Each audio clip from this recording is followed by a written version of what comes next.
Hello. Welcome back to the history of the English language. This is Lecture 2, where we're going to explore some of the problems, methods, and ways of studying language historically. But before I begin, let me review some of the key points of my last lecture. In Lecture 1, I outlined the ways in which the study of the history of the English language can, as it were, be motivated by, or even inform, our understanding of how we speak and write today. I raised a series of questions about contemporary debates, about the relationship between spelling and pronunciation, about the notion of grammar, or standard, or regional variation. I used terms like archaism. I gave an example of a particular kind of language or sound change, metathesis. And I tried to stress that our study of English can be informed not only by historical documents, but by our own experience. Now, in this lecture, I'd like to present some of the key ways of studying language historically. I want to also remind you that our primary goal is a historical narrative, a beginning at what passes for the beginning, and an ending, perhaps not with the end, but with the future. Before we begin with this beginning, we should ask ourselves first what language is.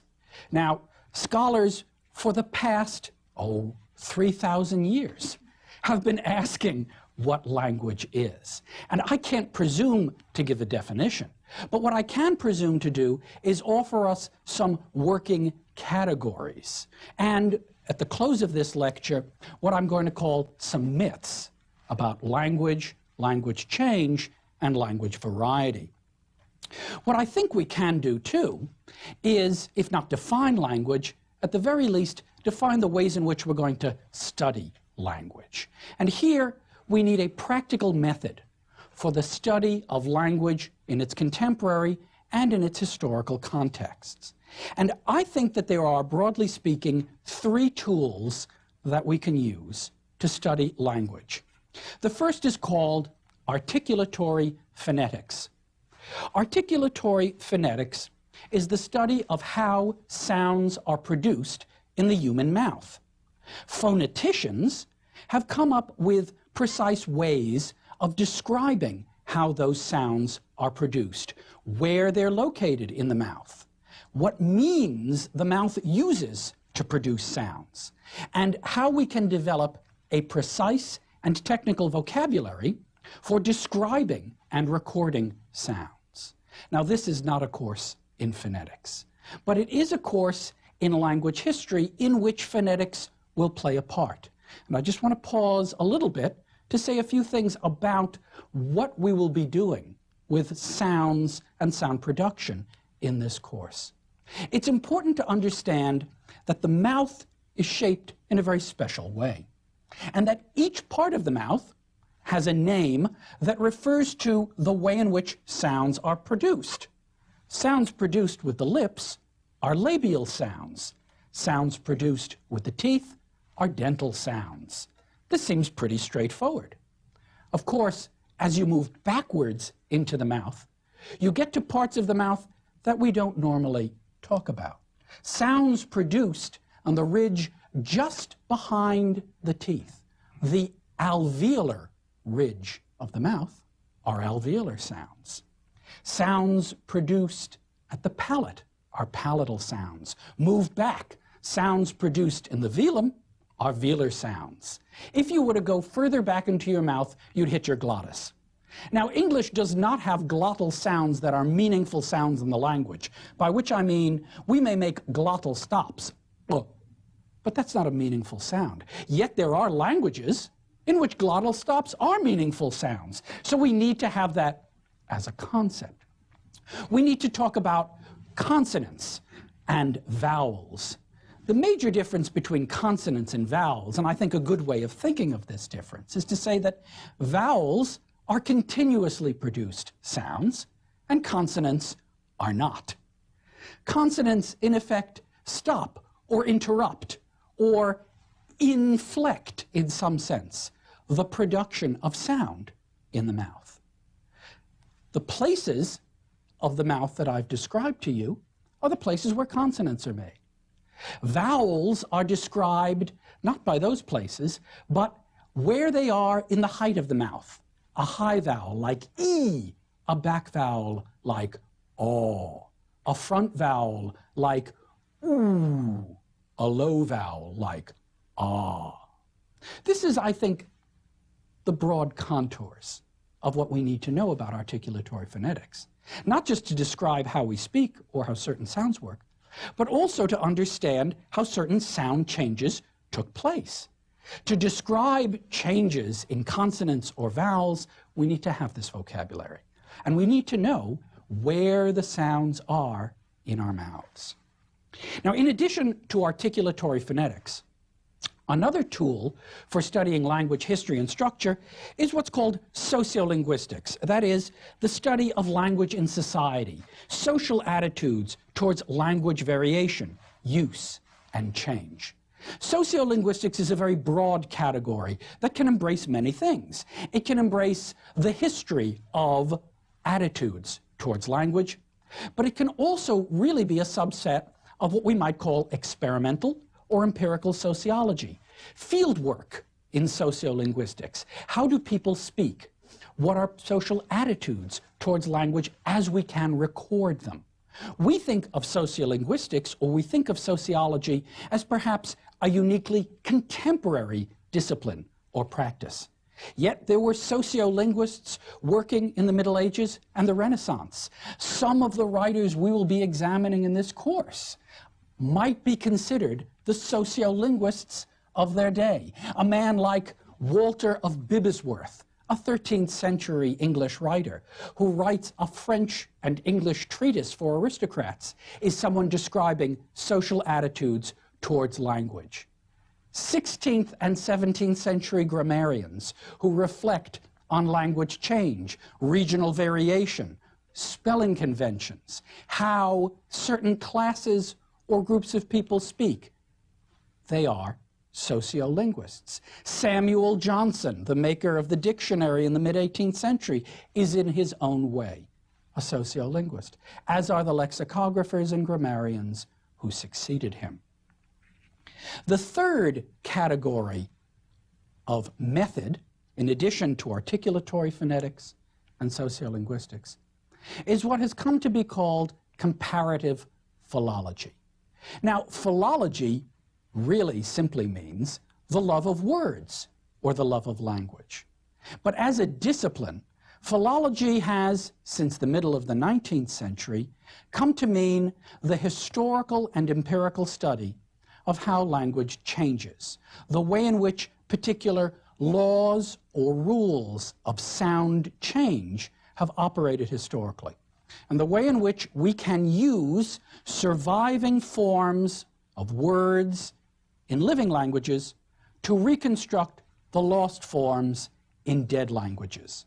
Comparative philology is a fascinating discipline, and interestingly, it's a discipline which has a history all its own. I'm going to be talking a little bit about this history in some later lectures, but I think it's important now to say a few words about what is comparative about comparative philology and where the term comes from.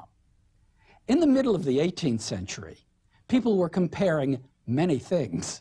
Fossils were being discovered, and scientists were comparing fossils to reconstruct earlier forms of animals that had gone extinct. Comparative anatomy, or comparative paleontology, began to develop as a way of understanding the growth and development, and later the evolution, of species.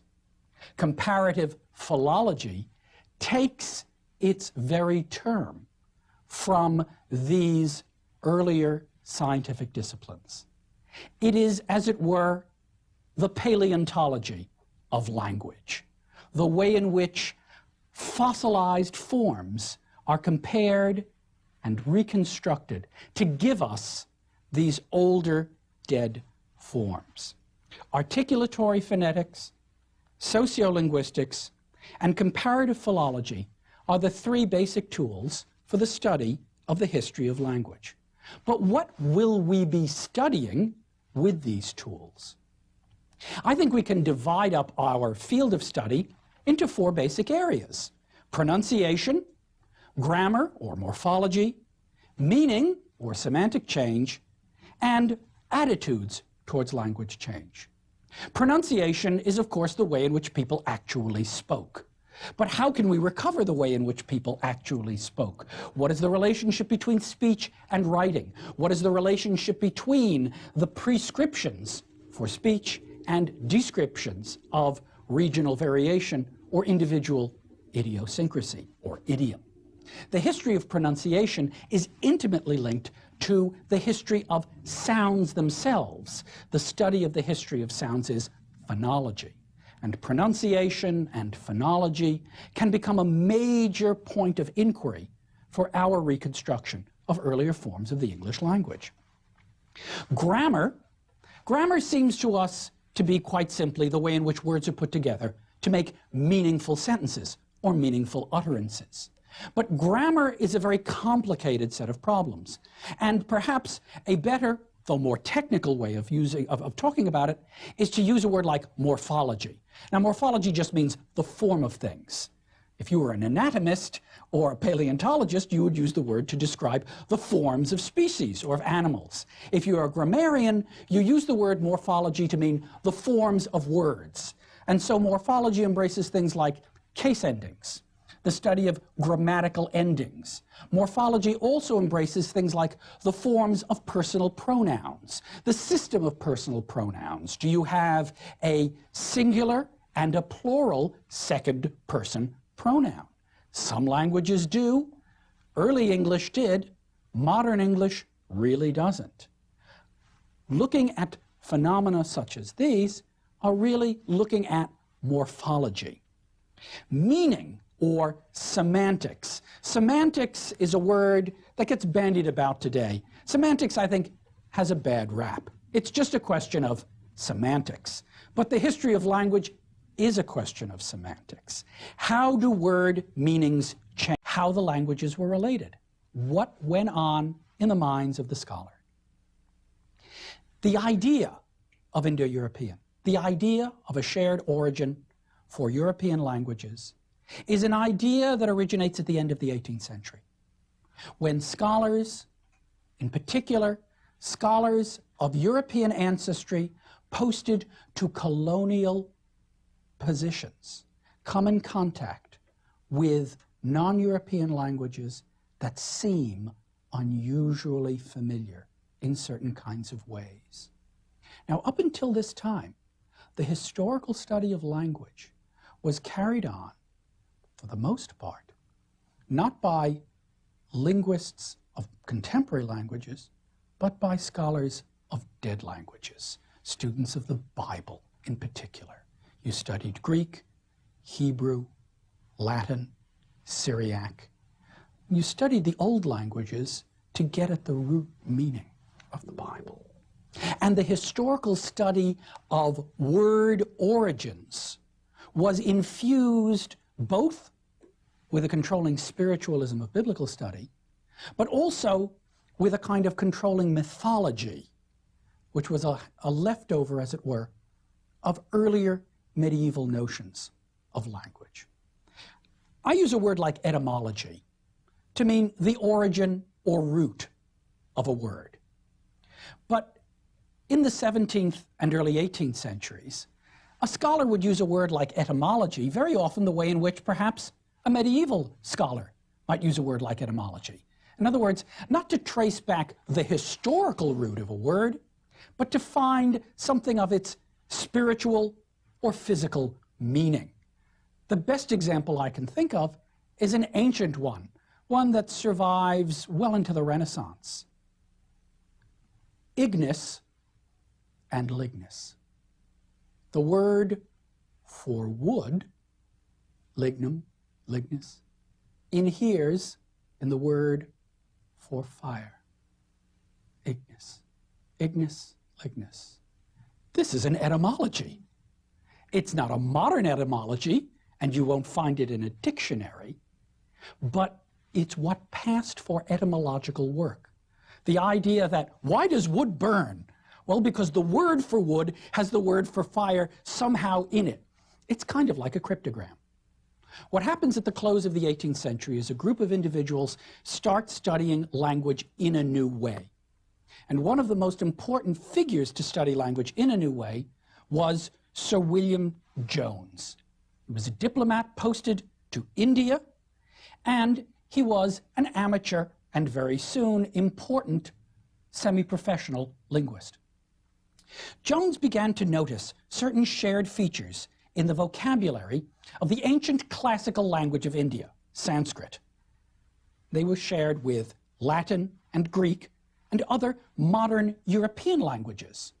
For example, he noticed that the Sanskrit and modern Indian word Raj, which means a kingdom or an empire, looked very, very similar to words like the Latin Rex, king, or the German word Reich, meaning an empire, or the Celtic suffix rix, R-I-X, which was found at the end of certain names in Celtic documents. For example, like Vercingetorix. The rix ending indicated a position of political or military control, a king or a ruler. Etymologically, Asterix, the character from the cartoon, has a perfect Celtic name, except Asterix means King of the Stars. And of course, our modern word, rich. So Jones began to notice certain shared words, of which this is the most obvious.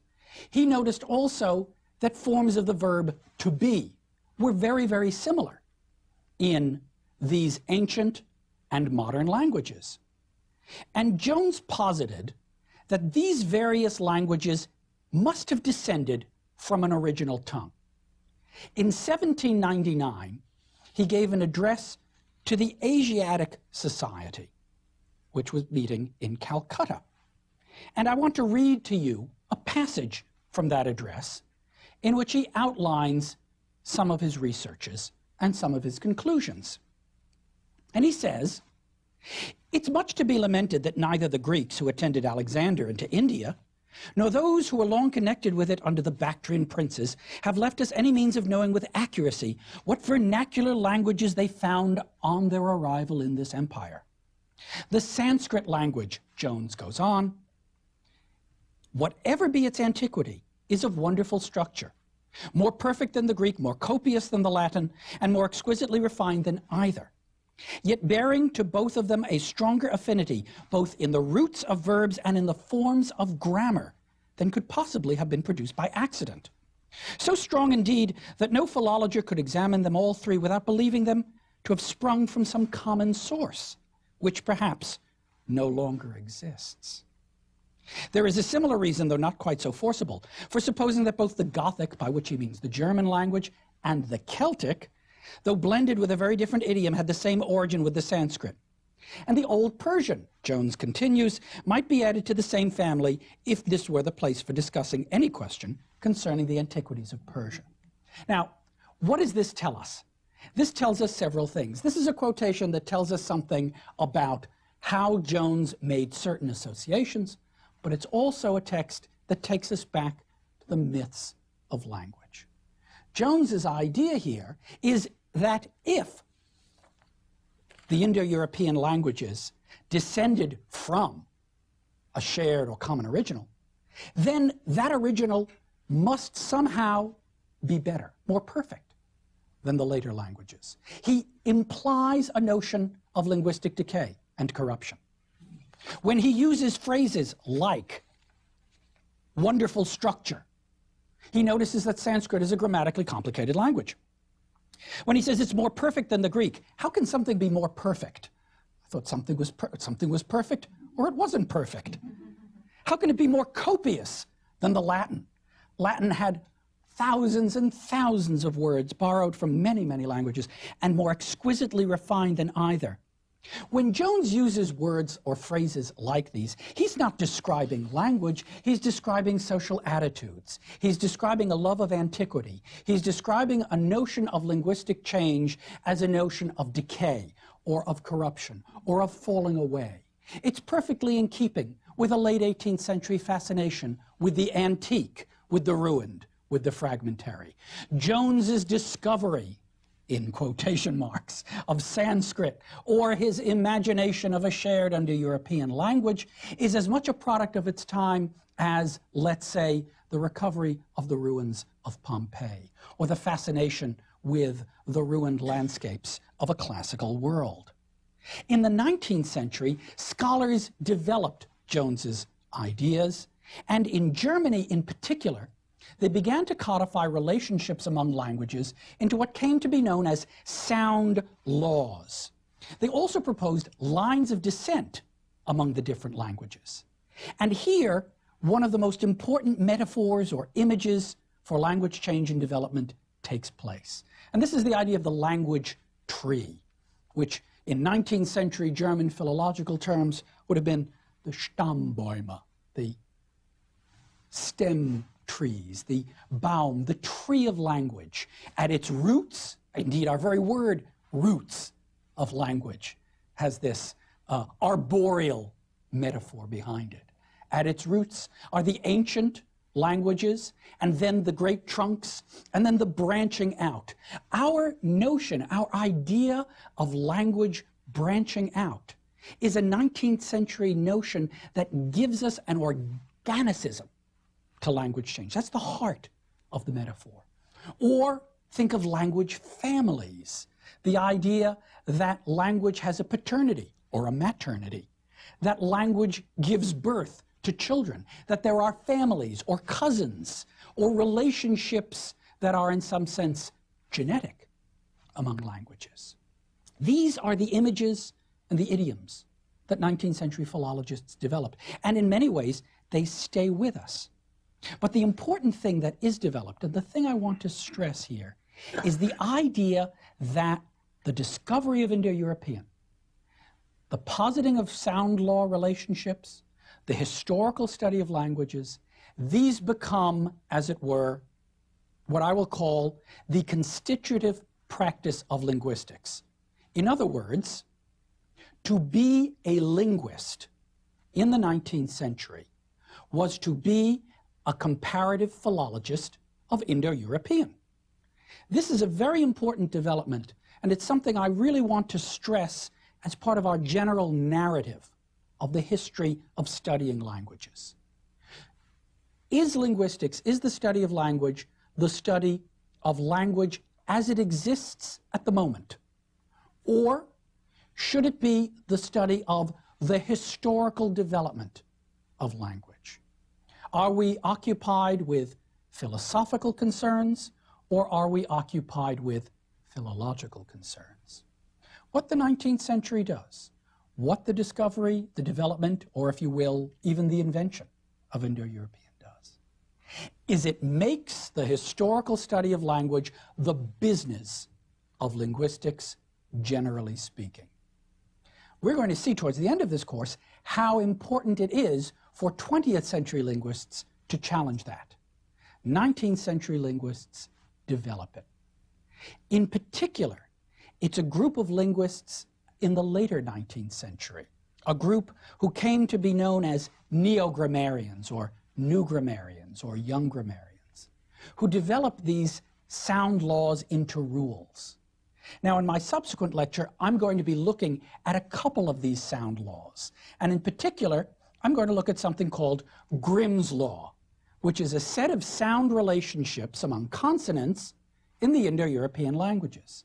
Grimm's Law is a basic set of relationships that scholars have used to reconstruct earlier meanings and earlier forms of the language.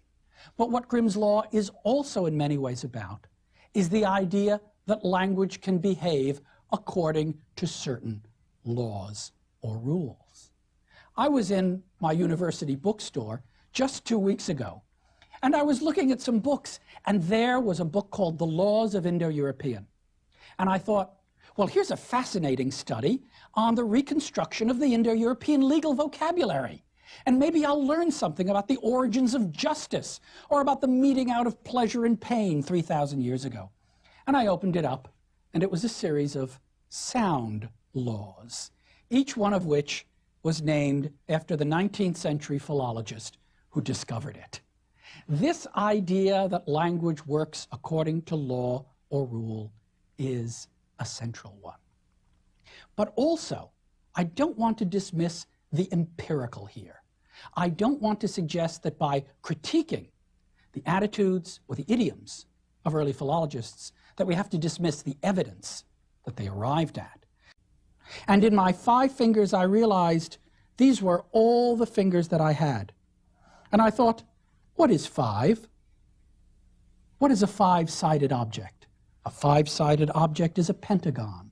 Penta, or pen, means 5. But pen and pan means all. 5 and all. The Indo-European looks at his hand and sees 5 fingers, and he or she sees all of them. Here is another case of the physical and the imaginary coming together to generate words that we still see today. Now, in my following lecture, I'm going to move beyond Indo-European, and we're going to see for the first time Old English, a form of English that emerges from the Germanic languages, a group of languages spoken by a people in Northern Europe that probably breaks off from the Indo-European stock about 1,000 years BC, perhaps, that separates into regional dialects and variants, and that by the 5th or 6th century AD emerges in what we now call Old English as the language of the Anglo-Saxons, the Germanic inhabitants of the British Isles. In Old English, we will see the pieces of Indo-European, the problems of study and method, and also we will witness a poetic and a literary vocabulary that sustains the images of weaving and interlacement, that sees poets as seers and bards, that believes in a paternalistic and idealized God, and that takes together the forms of human existence and elevates them to a level of the imaginary and the sacred. Thank you very much.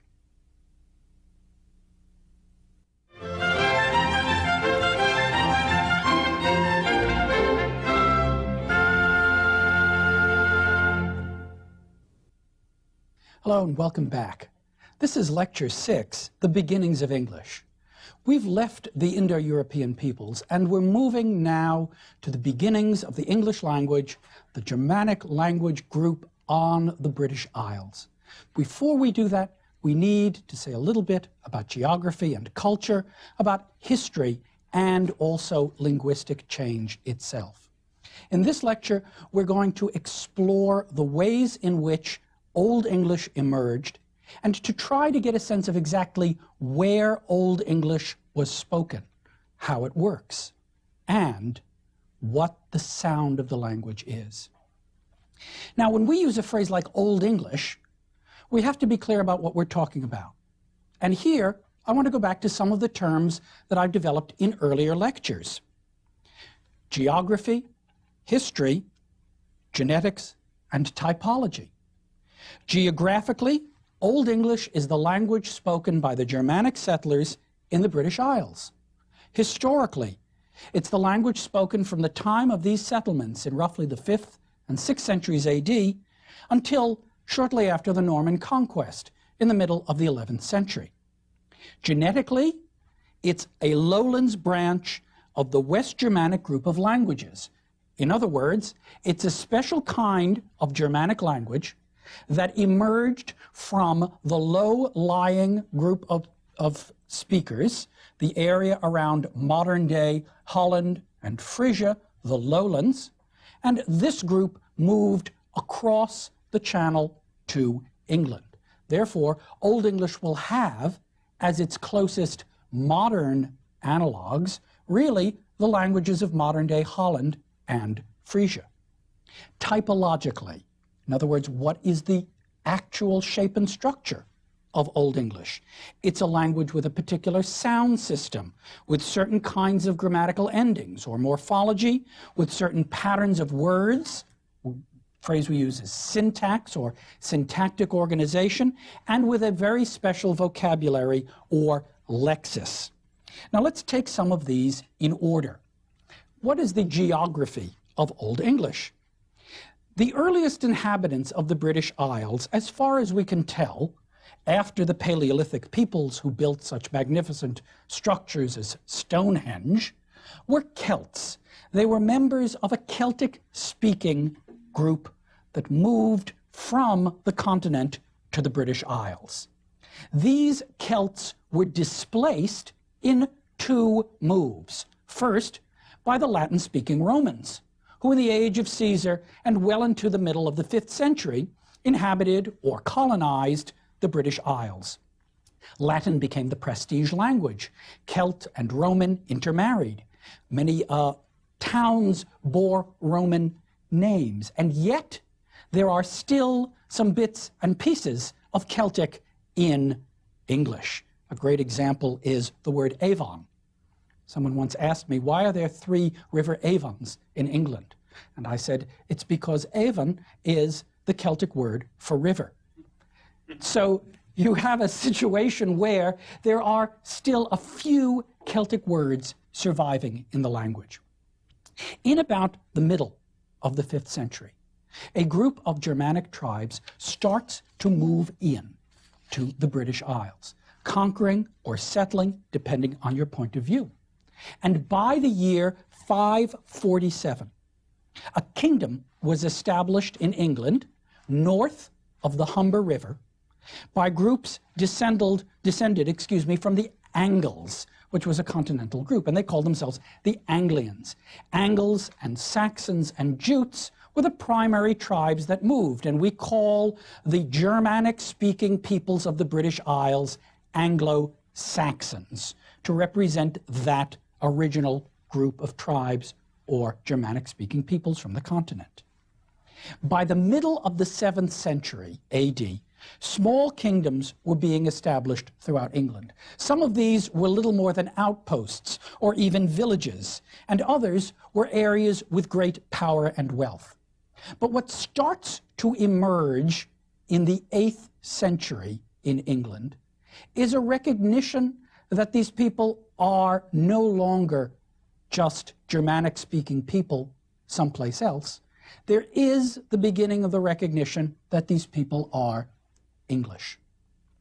In order to understand that sense of Englishness, we need to do several things. And it is at this point that I want to introduce the idea of dialect. I've talked a little bit about regional variation in earlier lectures. Now I want to get specific about regional dialects. Throughout the history of English in the British Isles, dialect boundaries have been important. They are usually natural boundaries, but occasionally some major man-made boundaries that distinguish groups of speakers and also inhibit passage back and forth among those groups. Old English, to a large degree like Middle English, and to some degree like Modern English, had 4 major dialects. And it's worth pausing just briefly to look at them, because they'll have a role in the literary and the intellectual life of the Anglo-Saxon peoples. Now, you can see these dialect boundaries on any modern map of the British Isles. North of the Humber River was Northumbria, and this was the area where the northern speakers of Old English lived.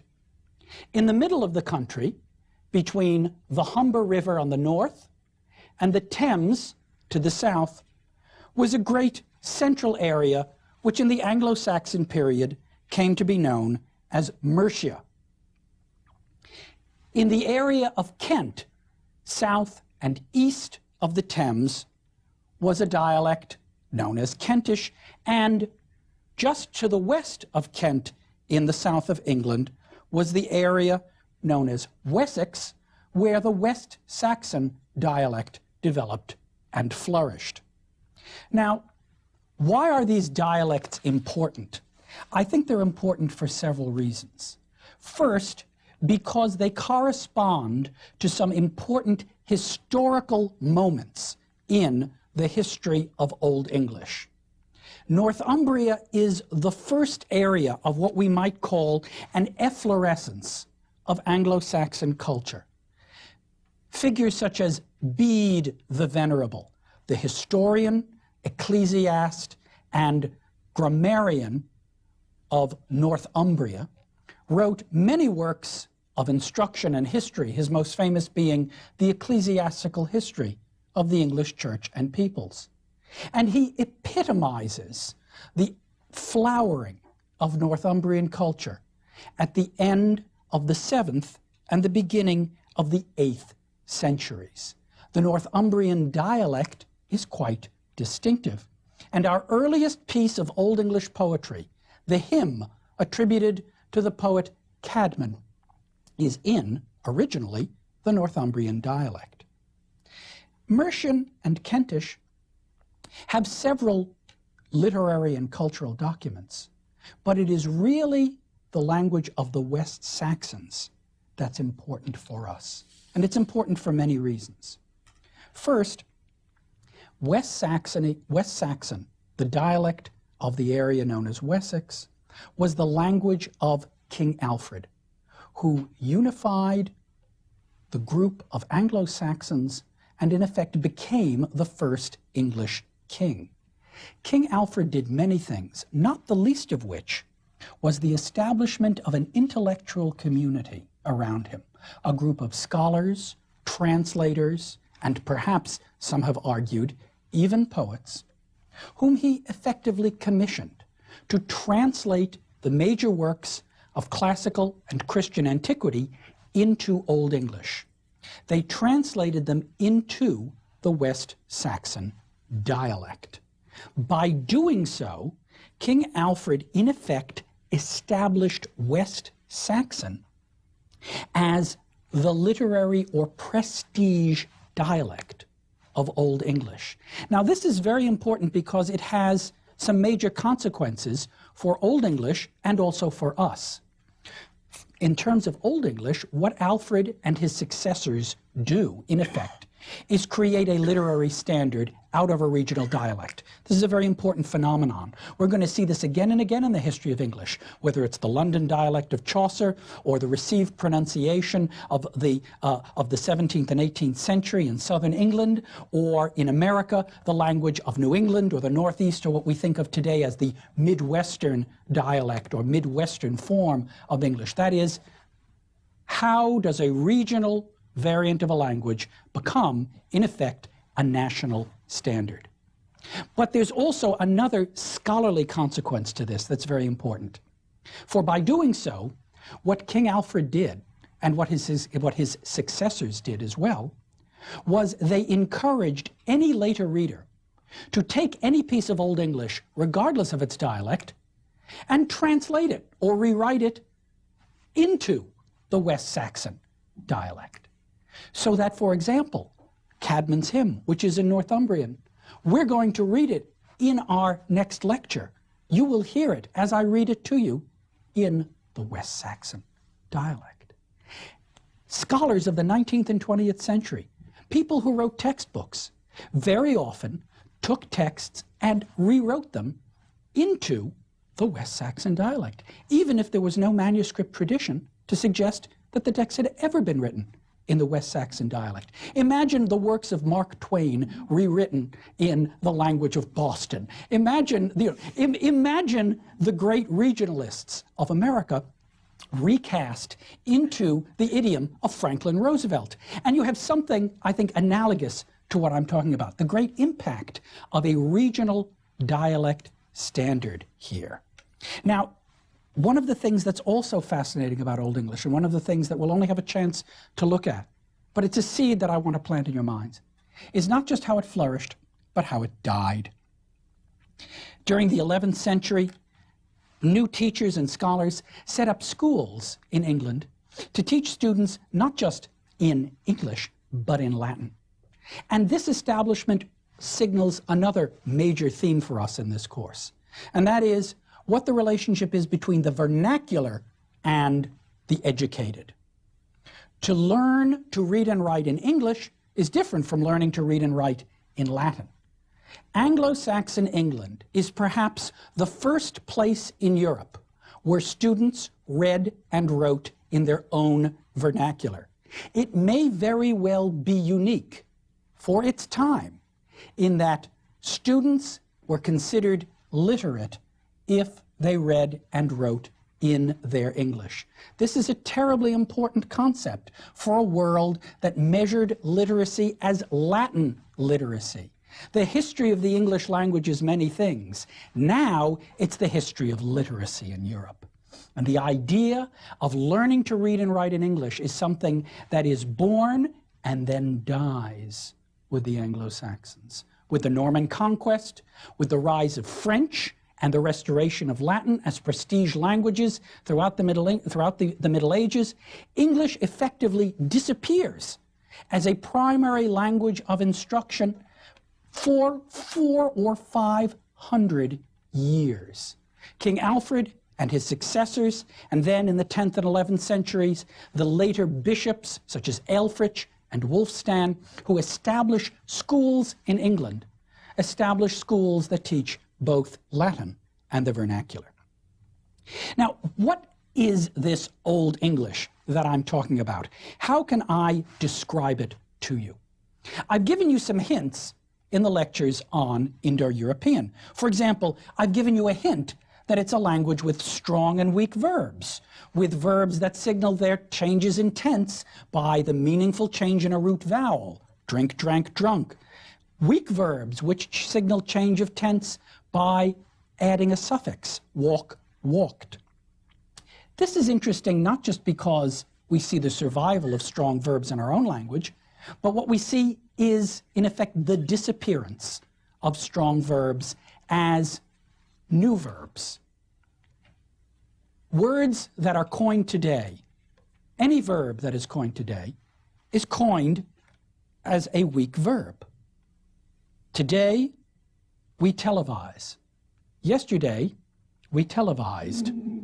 It's not today we televise and yesterday we televose. Also, old, strong verbs have tended to become weak verbs. Wax, meaning to grow. The moon waxes. Yesterday, it waxed. But in Old English and in Middle English, this is a strong verb. Wax, wax, gewaxen. It's still the same in German. Grow, grown. But it's waxed. Wax, waxed. Help, helped. A weak verb. But as late as Chaucer, as we will see in Chaucer's English, help, holpen, can still be a strong verb. Shine, shined, but shine, shone. Hang, hanged, hang, hung. How do we use these? Sometimes it's ambiguous. Sometimes we may use these words to signal different relationships. For example, I shined my shoes, but the sun shone. I hung the picture, but the man was hanged. New restrictive uses of words that are still strong and weak. Many people who study the history of language like to comment on the fact that there are pockets of archaic language in America and England.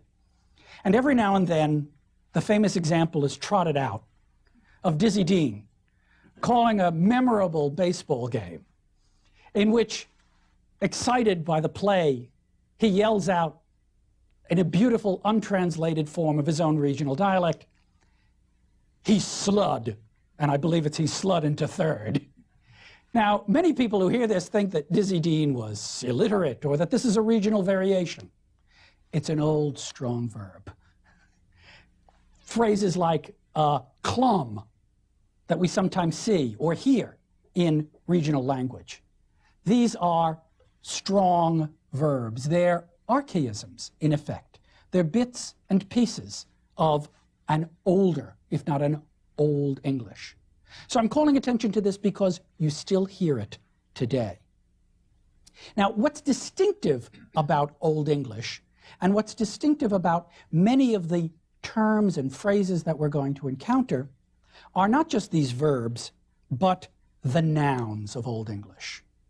Old English is a language rich with nominalizations, with words for things. The Anglo-Saxons, it would appear to us, loved to coin words, loved to make new nouns, often in very poetic and evocative ways. Poetic nouns are called kennings. They're little noun metaphors, things like Hronrad, the whale road for the sea, or Swanrad, the swan road, also for the sea. These nouns are part and parcel of a larger lexical resource that not only described the world of experience, but translated the classics from Latin into a palpable vernacular. Of course, it almost goes without saying at this point in our course that Old English, as a highly inflected language, had grammatical gender in its nouns. Nouns were masculine and feminine and neuter. And as in many modern languages, it is important not to confuse grammatical gender with natural gender. A word like weef, which is cognate with our word wife, which means a woman, or perhaps more particularly a wife, is a neuter noun. But all concept nouns in Old English, any noun ending in the suffix ness, is a feminine noun. Whitherward nessa, distress.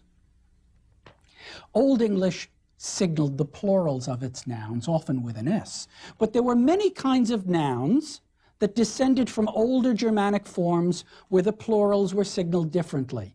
And I pause to review some of them because we still see them today. Why do we say man, men, foot, feet, mouse, mice, goose, geese?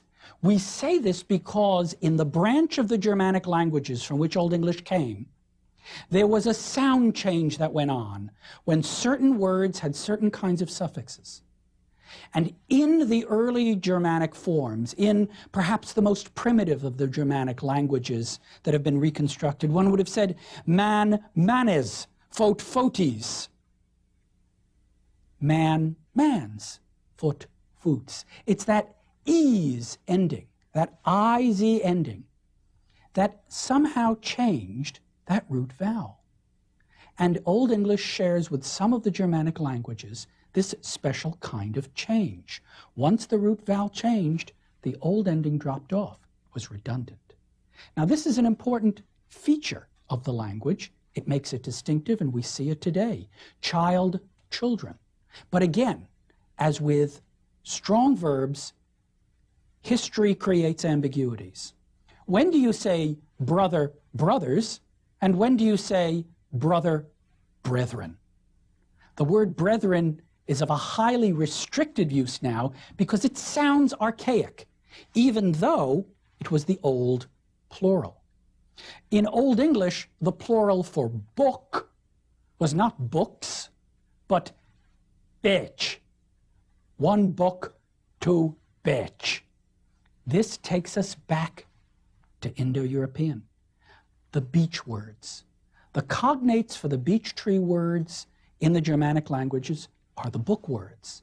Some people have argued that this is because beech or birch bark is somehow associated with an early writing technology, and that what is encoded in our word book and that old plural beech, which is lost to us, is again another fossil of something, of an early way of writing and reading, of an association between the intellectual world and the physical world of experience.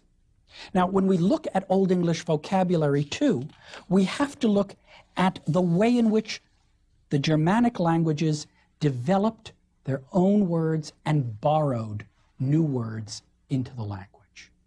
As I will be developing in the next lecture, we see several periods of borrowing in the history of the Germanic languages. When the Germanic-speaking peoples came in contact with the Romans, they learned many of the Roman terms for the things the Romans made. It's a commonplace to say, all roads lead to Rome. I think the reason why all roads lead to Rome is that the Romans built all the roads. The Romans were the great road builders, and the Roman word for road, strata, becomes the word for street in almost every language that had contact with the Romans. There are many, many languages with words for street, but they're not cognates in the Indo-European sense. They're all borrowings from the Romans. Words for war, or words for the wine trade, words for certain kinds of economic engagements, are words borrowed from the Romans. Many of these words were borrowed before the Anglo-Saxon peoples split off from the Germanic group. And we call these continental borrowings because they're borrowings that occurred on the continent. Words that are borrowed once the Anglo-Saxons got to the British Isles are insular borrowings because they're borrowings on the islands. Now, how can we use a little bit of philology to distinguish them? I'm going in my next lecture to give you several lists of these, but what I'd like to do now is show you a little bit of a trick. And that is, how can we do linguistic history, cultural history, through sound changes? You'll remember foot, feet, man, men. This was a sound change that happened at a very special time in the history of the Germanic peoples. It probably happened in the 2nd or the 3rd century AD. And it only happened to one branch of the Germanic languages, because there are some surviving Germanic languages in which this does not appear. As this sound change was taking place, it was taking place not only on native or original Old English words, but it was taking place on words that had been borrowed. For example, take a word like money. Money comes from the old Latin word moneta. Now, when you have a word moneta or monetarium, which is a place where you make money, you've got that same little I. That same little I changes your vowel before it. Goose, geese, man, men. Money, moneta, monetarium, is transformed in this sound change into a place where money is made, a mint. A monk lives in a monastery, but when that word enters the Germanic languages before that sound change happens, the monastery becomes a minster. And of course, my favorite one, the Latin word for the unit 1/12 of something is unicius. And that becomes our word inch. Now this is a little, think of it as a little trick. When did a word enter a language? Did the word go through a certain sound change that we know that happened? And after it went through the sound change, did it change? That's how we trace the entry of the terms. That's how we distinguish certain kinds of words. And as we, as it were, inch our way through Old English, we can see how the loan words from Latin get absorbed into the native Germanic and Old English vocabulary. Now, where I'm going to begin in my next lecture is really with this sense of native and borrowed vocabulary terms. And in particular, in the way in which Old English vocabulary creates a literary landscape out of the older Christian, Latin, and inherited spiritual worlds of the church. In particular, I'm going to focus on the first known poet of English, Caedmon, who wrote a great hymn to creation, probably in the last third of the 7th century AD. And in this poem, we will see how Caedmon uses the resources of his own language to translate old terms. You'll remember the term calque that I used. Caedmon's is a language full of calques. Old English is in many ways a language that resists borrowing words in favor of coining new words. This is a feature of many Germanic languages, and I think the best way of illustrating this is for me to close with an anecdote. When I was studying Old English and when I was studying philology, I spent some time in Iceland because I was studying Old Norse. And my Old Norse teacher told me that modern spoken Icelandic was just like Old Norse, because the Icelanders were a small, regionally constrained, and archaic, at least linguistically archaic, civilization. And that, to some degree, my knowledge of Old Norse, the language of the Vikings, the language of the sagas, the language of the Eddas, would be just fine when I got to Iceland. Well, of course, I got to Iceland speaking Old Norse, and nobody knew what I was saying. And I realized that, of course, the Vikings didn't have planes, and the Vikings didn't have jeeps, and the Vikings didn't have the kinds of things that are part and parcel of the modern vocabulary. But what I also realized was that, like Old English, like Old Norse, modern Icelandic was a culture of calques. There were very few loan words, but lots of native words made up anew. And this told me something very, very powerful about the Old English language and the Germanic languages in general. And as I lived in Iceland, in the summer I worked on a farm, I discovered the way in which all these calques worked. And one day, working on the farm, when I couldn't express myself, the mother of the farm family told me I was mother sick. And I thought she meant I was mother sick, that I was homesick. And I ran to my Icelandic English dictionary, and I saw that mother sick was not homesick or mother sick, but it was a calque. It was a translation of a learned word from the psychological vocabulary based on Greek. It was a translation of hysterical. And what is hysterical? But hysterical, its root hystero, utero. Its root is in the uterus. The idea of hysteria as a distinctively female phenomenon, that mother sick was in fact not homesick, but hysterical. I was, at that point, not just homesick, but hysterical for the history of the English language.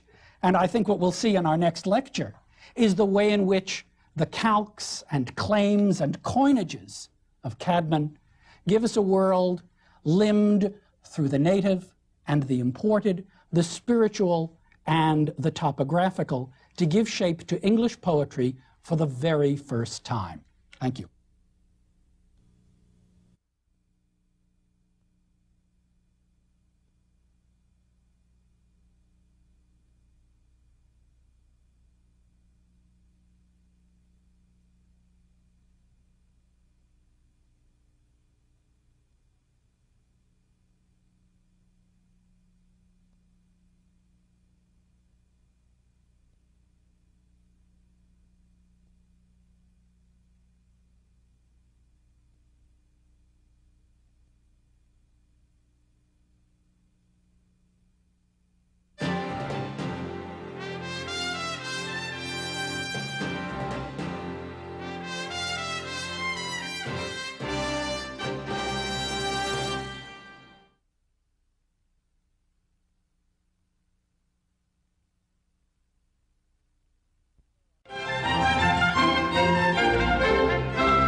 Hello. Welcome to this course of lectures on the history of the English language. In this series of lectures, we're going to be looking at the English language, its history and its structure, from its origins as a Germanic dialect until present-day American English. But we're also going to be looking at the social, the literary, and the cultural contexts of English. We'll be examining its prehistory in the world of Indo-European, and we'll be examining, too, what we might think of as the afterlife of English in American regional dialects and in the Anglophone world that so compels us today to re-examine and explore our language and our culture. But before we begin, we need to get a good sense of what English is. What does the word English mean? Does it refer simply to the language of a nation or a people? Or is it more a touchstone for a history of culture and the experience of our environment? Let's begin with things that may not seem to us immediately as English. Nu schulan herreian, heaven riches word, meertedis mächte, and his modje thank, werk wuldervader. Is that English? Or how about this? Juan that April with his shore sochte, the drocht of March hath persed to the rotte, and bathed every vein in switch liqueur, of which vertu engendred is the flour. Is that English? To be or not to be? That is the question. Is that English? 77 years ago, is that English too? All the things I've just quoted are English, from Old English through Middle English, through early modern, and to 19th century American English, bits and pieces that will be familiar to you, but some that will be new to you. In this opening 2 lectures, I'd like to explore with you some of the problems and questions that motivate our historical study of the English language. And then, in the course of the lecture series, I'd like to explore some details, some contexts, and some texts that may help us understand where English came from, what its literary and cultural artifacts are, and where it might be going in the future. Now let's begin with some large questions. When we come to study the history of the English language, we see many of the debates that we ourselves today find ourselves engaged in. These are debates with a history and a context, and by looking at them in particular, we can understand something of our own contemporary cultural and social problems. But there's also a fascination to watching these debates in history. And it seems to me that a good place to begin is to ask the question, should there be a standard English? This is a question which we have heard today in many, many contexts. But if you were to look back in time to the 10th century, to the age of King Alfred or his literary successors, Bishop Aelfrich or Bishop Wulfstan, you'd find the same question, should there be a standard English? Some claimed that there should be rules of spelling, of pronunciation, of regional dialect and usage. In the 10th and the 11th century, these debates were played out in the Anglo-Saxon schoolroom.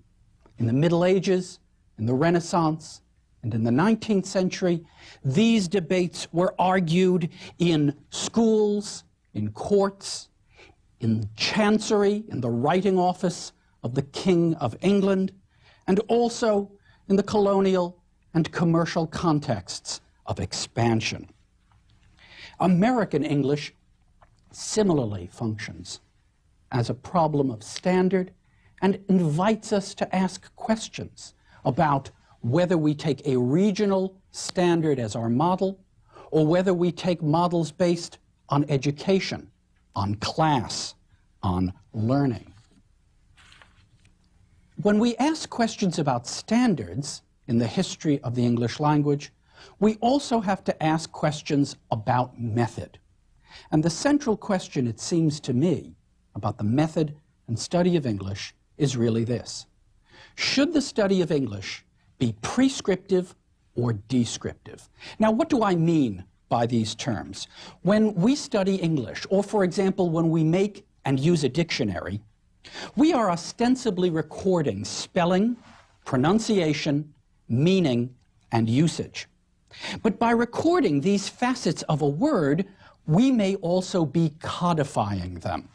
We may present features of a language that are, in other words, prescriptive. That is, we are recording how we should speak or how we should write, rather than simply describing how we actually speak and write.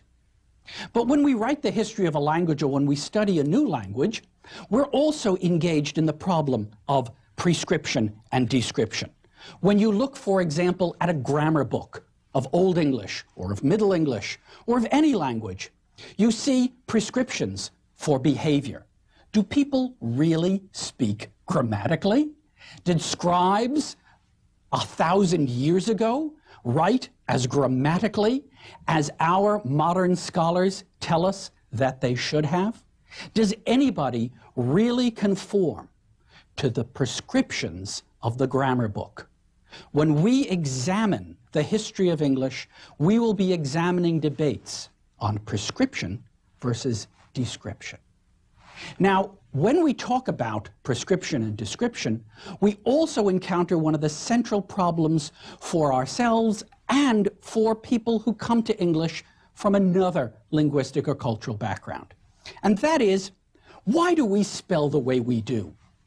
Why is there such a gap in modern English between spelling and pronunciation? These are important questions because in answering them, we can learn many things. We can learn about etymology, that is the origin of words. We can learn about the attitudes of writers, of speakers, and teachers towards the relationship between spelling and speaking. Let's take some examples.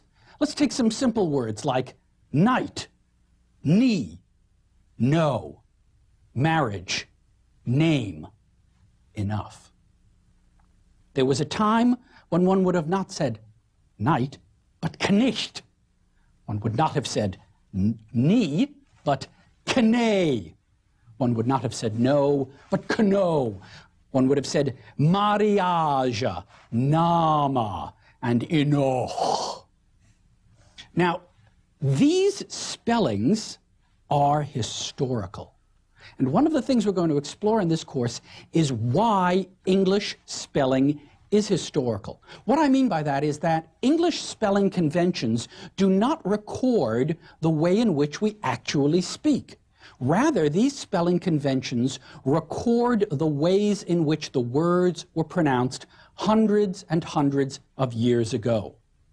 One of the things we'll see in a future lecture is just how scholars, pedagogues, and grammarians of the 16th and 17th century, in effect, decided that we would spell in particular ways. Why spelling in English became divorced from pronunciation.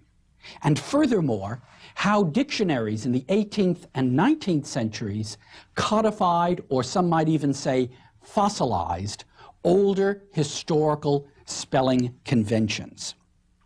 Now, if we're asking questions about why we spell the way we do, we also have to ask questions about why we pronounce words the way we do. The history of English pronunciation is a history of sound changes. And these sound changes can be charted, and we can even recover earlier pronunciations of English through a series of laws or conventions or rules. Now, during the earliest period of recorded English, the Old English period, which begins probably in the late 7th century and stretches until the middle of the 12th century, English vowels and consonants were pronounced pretty much in the same way as European vowels and consonants were pronounced. But Old English, as we will see in future lectures, had a very special set of sounds, in particular of consonant clusters, that gave it a distinctive verbal and oral texture. Over time, speakers of Old English came in contact with speakers of other languages, notably the French-speaking Normans in the Norman Conquest in 1066. This contact with other languages helped provoke changes in pronunciation. Vowels and consonants came to be pronounced differently. Even later, contacts among dialects and among speakers of other forms of English helped provoke a different set of sound changes.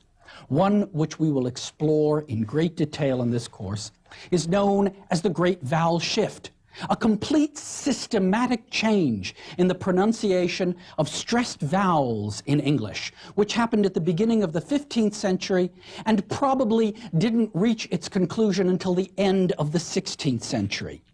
The Great Vowel Shift radically changed the way in which English is pronounced. Indeed, it separated the pronunciation of English both from its earlier forms and from other European languages.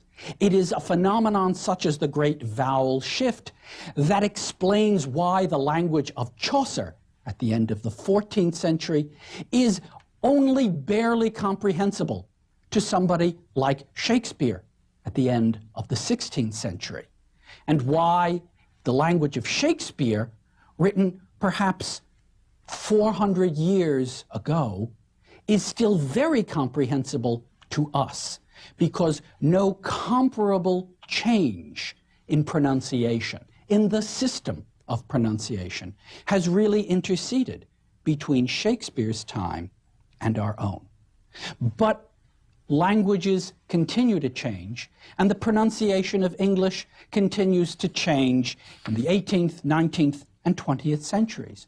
What are the differences between American and British English? This will be a central question we will need to explore as well. How can we explain regional dialects? How can we explain differences among those dialects? How can we explain the apparent uniformity of American English, even though there are regional dialect variations? And, on the other hand, how can we explain the apparent variety of English still spoken in the British Isles? Most American dialects are mutually comprehensible. We recognize them as regional differences, yet we can understand them. Yet there are many regional variants of English in the British Isles which we may find completely incomprehensible. Why is that so? Similarly, why is it that changes in pronunciation, changes in spelling, changes in the relationship among speech, writing, and dialect, why is it that these different changes have seemed not profoundly to have affected English grammar? When we learn grammar, we learn rules, we learn conventions. When we study other languages, sometimes we are overwhelmed by the grammar of those languages, by things like grammatical gender, masculine, feminine, and neuter nouns.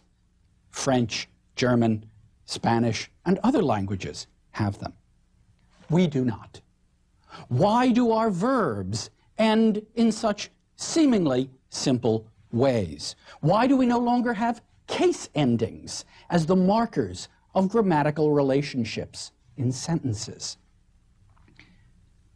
These kinds of questions need to be explored from a historical perspective. Of course, English was not always like that. Old English, as we will see, was a fully inflected language. What does that mean? It means that meaning was determined by case endings, by endings on words that told you the relationships among those words in a sentence. What was the subject? What was the object? What number was the subject and its relationship to the verb? Meaning was, in fact, not largely determined by the order of words in a sentence, as it is in modern English. Over time, English shifted from a highly inflected to a highly uninflected language. Word order tends to become the bearer of meaning in the language, rather than case endings. Why did this happen?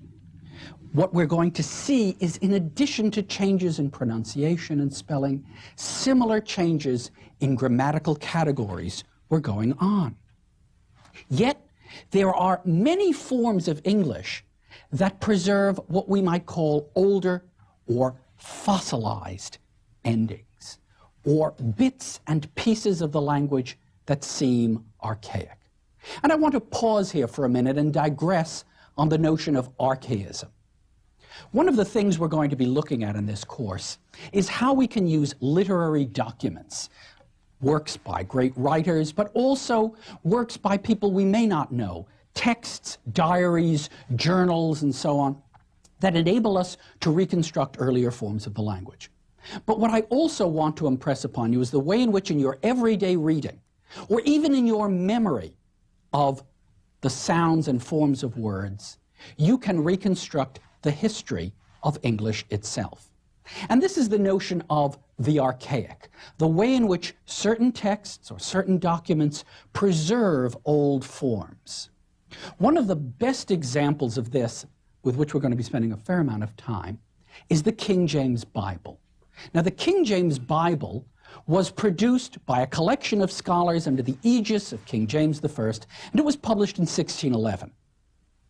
This Bible is based not only on a translation of original texts, but also on other biblical translations, translations stretching from the Old English, the Middle English, and the early modern period.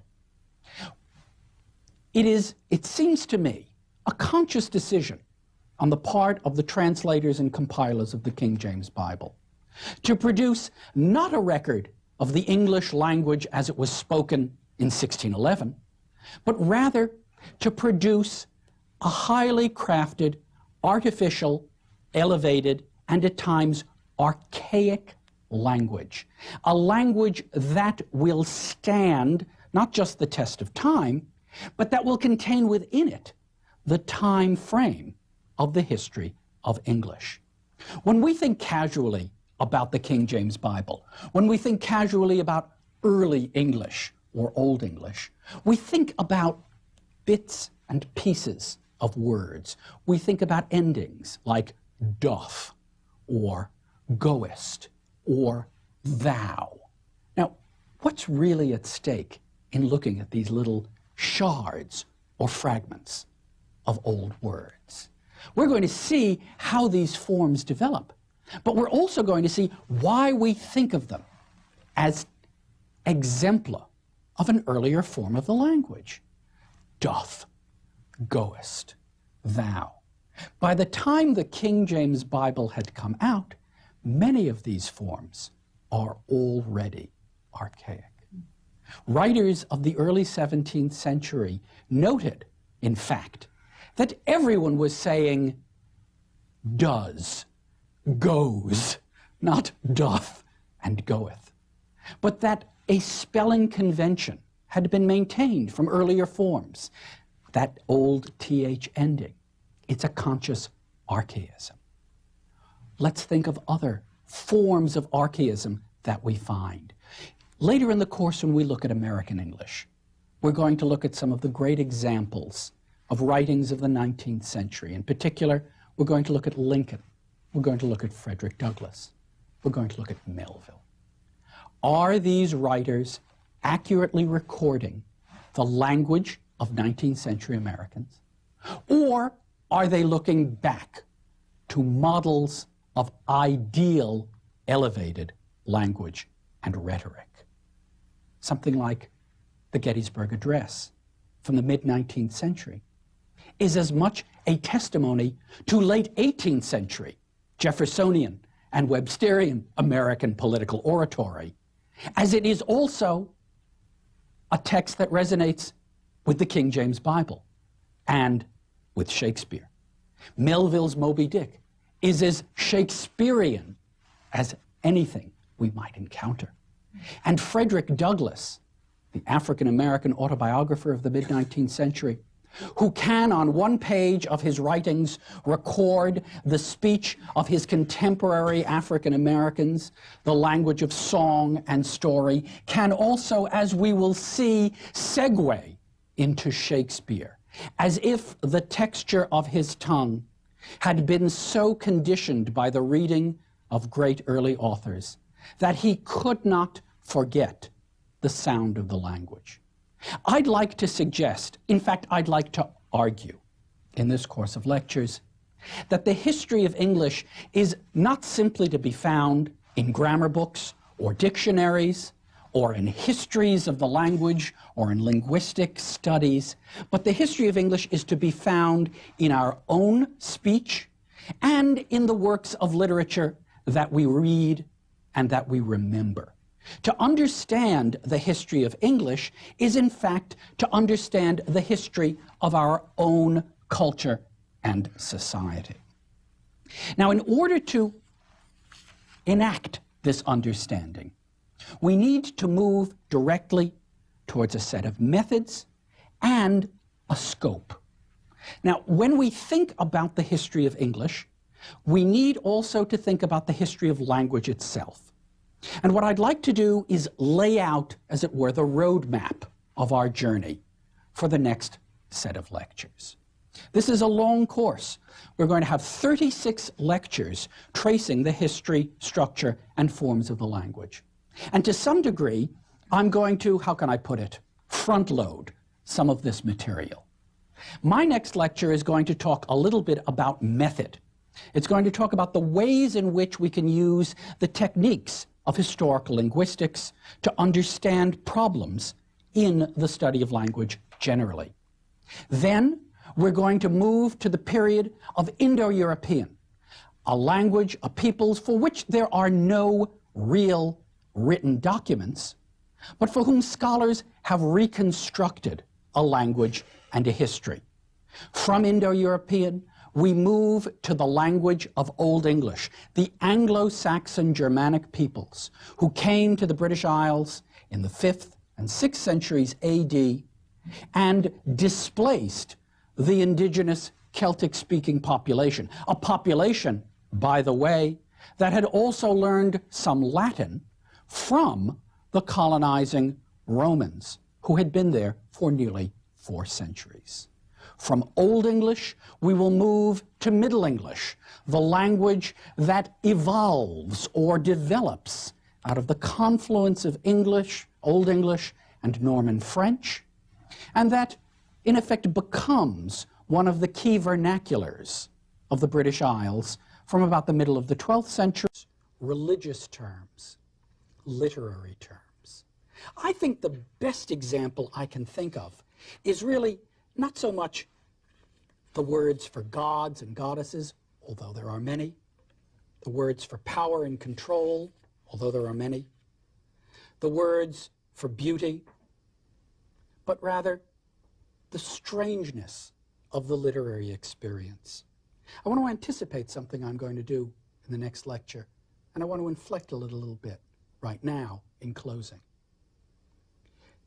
Greek has a word, kleos. It means fame. Now, we know by Grimm's law that the k sound in the non-Germanic languages will correspond to a h sound in the Germanic. Just as centum is 100, kleos will correspond to a word chl. Now, the Old English word chlisnian, beginning with an HL, is the word to listen. Fame in Greek, kleos, is fame in which a person is spoken about. If you have a great deal of fame, you are famous, kleic.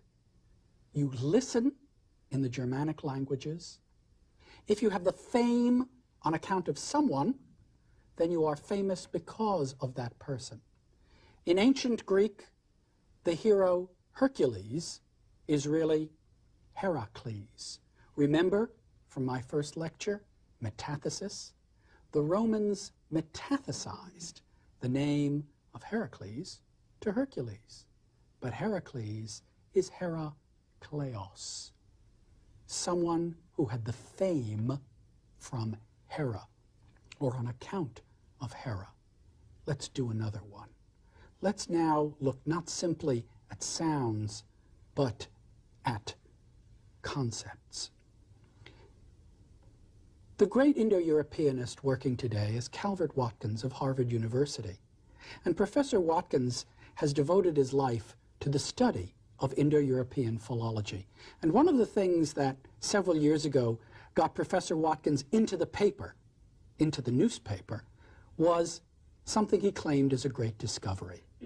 And as a student of Indo-European philology, I read this story with remarkable interest.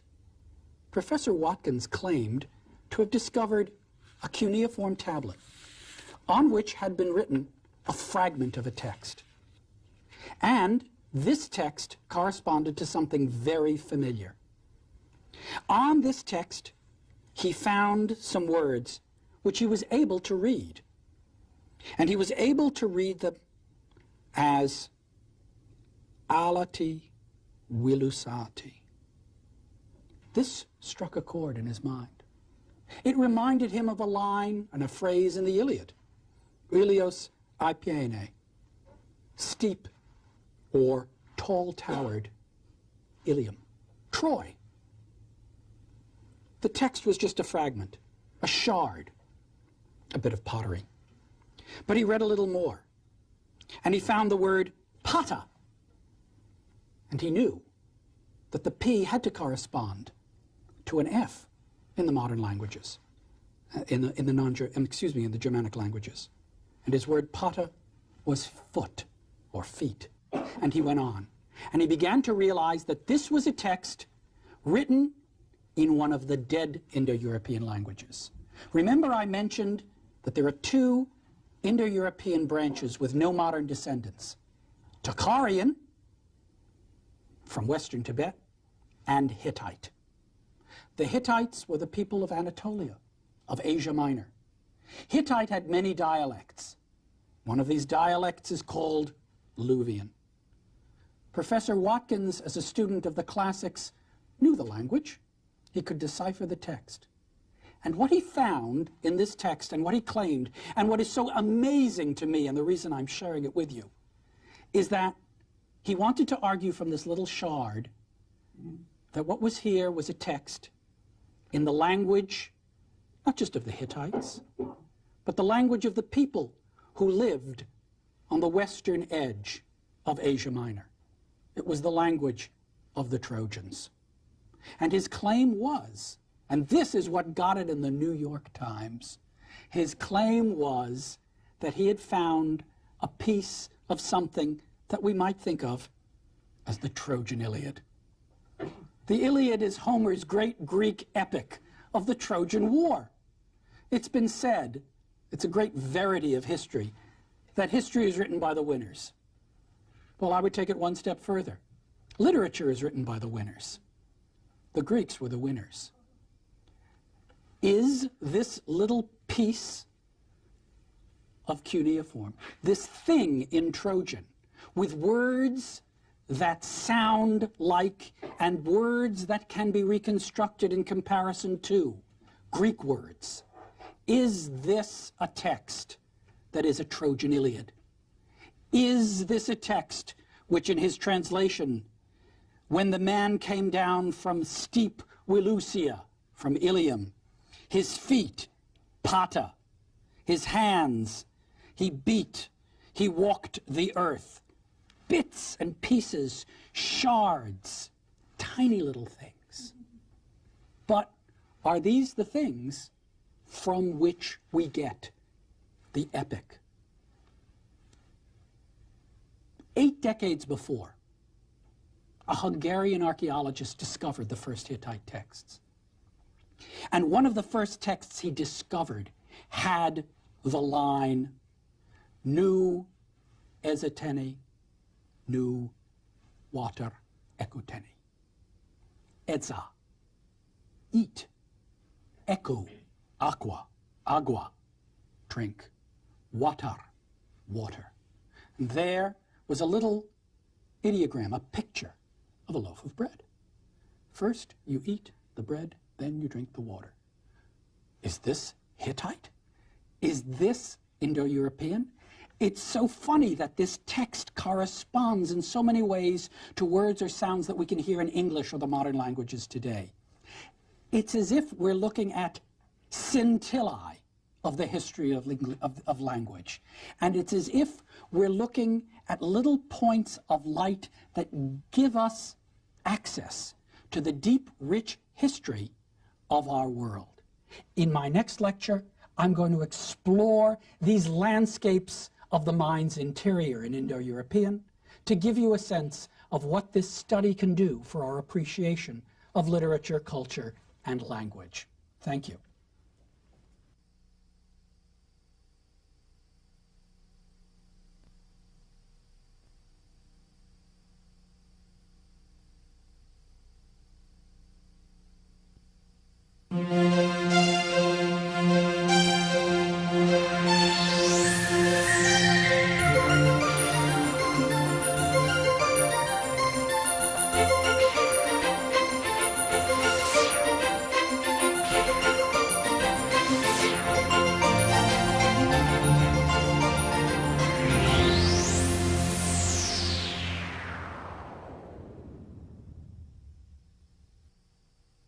The lecturer is Professor Seth Lehrer. Professor Lehrer holds degrees from Wesleyan University and Oxford University and earned his PhD at the University of Chicago. He has taught at Princeton and since 1990 at Stanford University, where he is a professor of English and comparative literature and currently serves as the department chair. Professor Lehrer has published 6 books, including Chaucer and His Readers, and is author of more than 40 scholarly articles and reviews.